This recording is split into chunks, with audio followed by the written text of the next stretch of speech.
The only people who don't want to disclose the truth are people with something to hide. I mean, this is beauty. This stuff's great.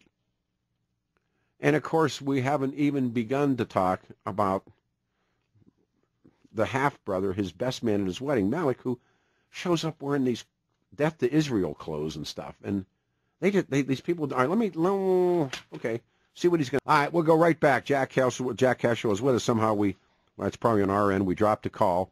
We're talking about the passing of Aunt Zaitudi. She's dead at 61 years of age. She's Barack Obama's, if Barack Sr. is like, what do they dub him? The other Barack. If he is really the biological father, and that coin's in the air, but this is his sister and his other brother, Omar. And they're all Southies, man. They're living in South Boston. And she has passed away. And then, the other brother is Malik or Malik. He's an adventurer, and he doesn't exist. I mean, remember every president, Nixon had a crazy brother, Lyndon Johnson had a crazy brother, Reagan's brother, Jack, every president has a brother that, is very, I think it was Donald Nixon, and then it was Sam Houston George has Jeb. Yeah. And they had Neil. Right, I know. I knew Neil. Then they had George has Jeb. That's great. I love it. And then that's even better. And then it was Nixon's brother Donald, and then Houston and Lyndon Johnson's brother, I think, was named Sam Houston Johnson. And I mean, they were all nuts. And Billy Carter, of course. Billy Carter, of course, and Roger Clinton. Yeah, right. So having said all that stuff, why wouldn't the press pick up on Malik or Malik, given what they've done in the past? Well, they've obviously steered clear of even the obvious, even the most conspicuous family issues in regard to Obama. I mean, they could have had they would have had a field day if that had been George Bush's mother-in-law who was raising hell in China. Oh yeah.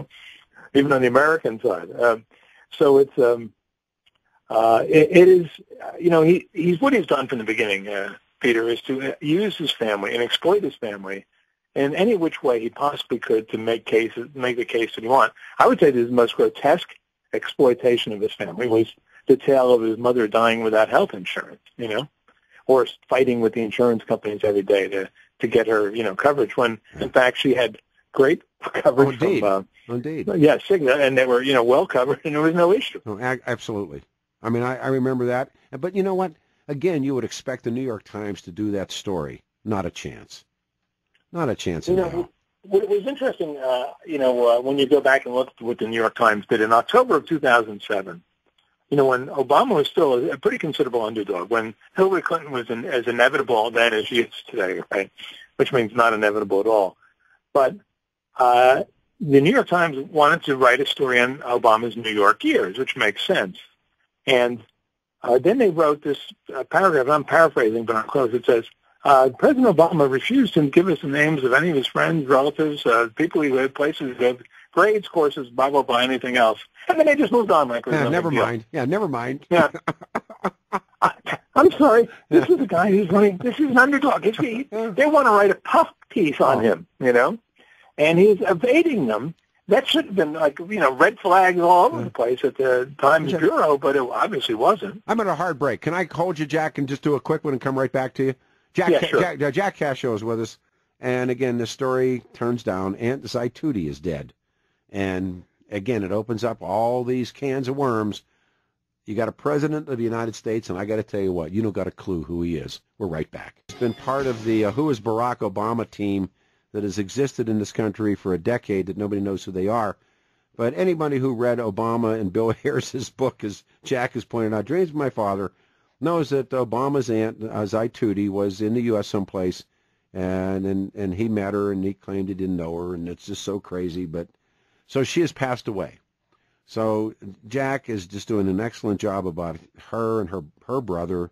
And then this brother Malik and Malik, and I was saying to the audience, and you're so good at this, where is he now? He was the best man when Barack Obama marries the missus and Michelle Robinson. And there's these great pictures, and he's in all an African garb with a little hat on and everything, and they're all happy as larks. Yeah, in fact, he, if I'm not mistaken, if I remember this right, he changes his name, and that's maybe, he's a guy, you're right, we don't hear much about him. No.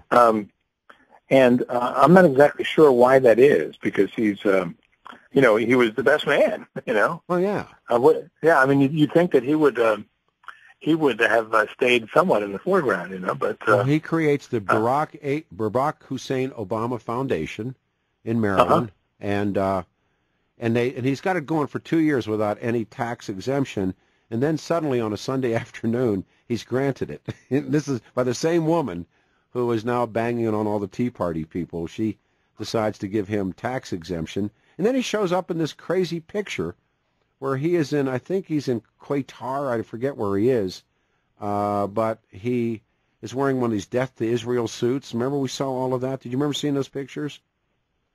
Yes, yeah, right. And he's standing, he's got his arms around guys who are clearly PLO guys and jihadis, and he's wearing that, and it says something, I forget what it says on the robes, but it's like from the river to the sea or something like that, and we're taking it back or something, and it's all this really crazy anti-Israel stuff. And then some of the Barack, and I'm working without notes here, but some of the Barack Hussein Obama Foundation money, they were building mosques with it. Remember all that kind of stuff? Yeah. Yep. And it was being funded by these Hollywood progressives, and these New York libs were giving them money, and they were getting tax exemptions. And God only knew. I mean, the people even thought they were building madrasas. And I can't say that because I don't know it, but it was being assumed, and that. So he's off the radar screen too, right? Right. Yeah. He's disappeared. I don't know where he went, but he's because he's like you say, he was the deal then. He was the best guy and all that. They sold the African Connection. That's what it's been dubbed, the African Connection. And that's when the unlikely story of the goat herd and the farm girl, right? Right. Right. No, I'm serious. Dorothy. Yeah, Dorothy from Kansas. I told you the greatest line was that guy said, he told me, because he was an African kid, and he said, being a goat herd in Africa, he said, that's like being a paper boy in America. He said, right. He said, everybody's a goat herd. Everyone goes. He was the most prosperous guy in the village. When he was, he had his picture on the cover of Dreams from My Father in Western garb. Yeah, sure. Yeah. And this would have been, I don't know, 90 years ago. Sure. No, he was. He had a couple wives. He was Islamic, and he was rolling hard. So right. And, by the way, Obama also lied about his grandfather, who he said was, arrested for his, in prison for his aid to the Mau Maus, and that was all made up too. He was like an aide de camp to the Brits or something. Yeah. Yeah, he was. Right. They worked for the British Army. Yeah, no, I mean. Yeah, he was a cook. Yeah, right, exactly. Yeah. Or a collaborator, as we might say, or like an FBI, like a rat for the FBI. Isn't that good? How good's that? And they come out and they go, well, he was making a coke deal, and we flipped him, and now he's denying it. And what's cool is like people that would actually say that the reason the story dropped on the Reverend Al Sharpton was because he had been doing so much good that they had to stop him. I read all the blogs, and I'm thinking, no, they caught Reverend Al making a coke deal, didn't they? I think they did. I'm not sure exactly, but the fact is that, and when they interviewed people at his convention, they're all like, "Oh, there's more instances of the media conspiring against us." Yeah, against Reverend Al or against black people, and I'm going, right. The guy was a rat, and I'll tell you, if he ratted out Vincent the Chin Gigante, which everybody thinks he did. There's a great story in one of those Nick Pileggi books about some guy that mugs the Chin's mother. I mean, this is a great story. And the guy's in, like, Mulberry Street, and he mugs the Chin's mother. He doesn't know it's the Chin's mother, and he mugs her. And he realizes he's mugged the Chin's mother. So he goes to... That's a bad thing. That's like running over John Gotti's kids. Oh, yeah, and he goes to the police station to turn himself in. The cops told him no. They wouldn't take him. And they never saw him again. And then we're but he mugged. Now, you imagine Reverend Al ratted out Vincent the Chin Gigante? That's a dangerous business. Oh, man. Reverend Al. He's a bad guy, but, now he's a rat.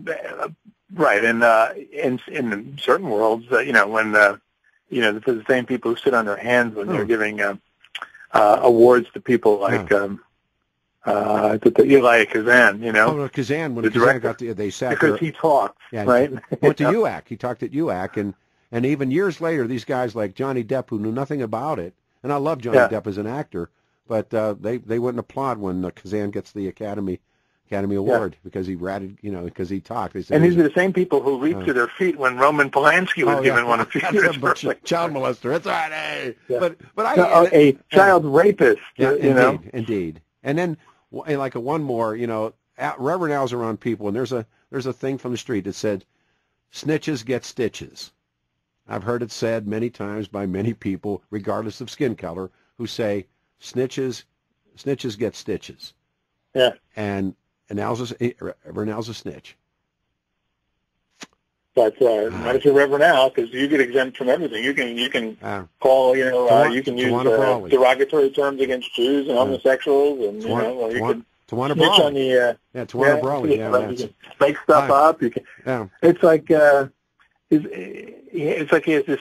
Speaking of Teflon, I mean, total immunity to any consequence. So goes the White House. Here's what we're going to do. I'm at the end of the trail. The story, I'm sure, will turn again. Hopefully we talk with you tomorrow, Jack. Thanks for doing this, because we just picked up the phone and called, and God bless you, brother, man. Thank you so much. The only people who don't want to disclose the truth are people with something to hide.